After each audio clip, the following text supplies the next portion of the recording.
Kif mill-ewwel ta' Jannar daħlet il-miżura tal-budget tal-Gvern tat-trasport tal-linja b'xejn għall-anzjani ta' 70 sena jew aktar ma' 29,000 persuna anzjana qed jagħmlu użu minn dan is-servizz.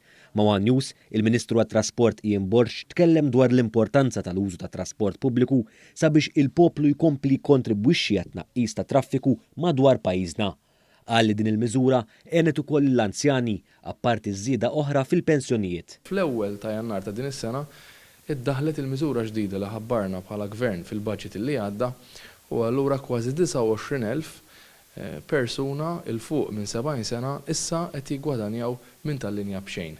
Il-Ministru Borch spjega li din il-miżura tikkumplimenta dik ta' trasport pubbliku b'xejn għall-istudenti u anke għal persuni b'diżabilità.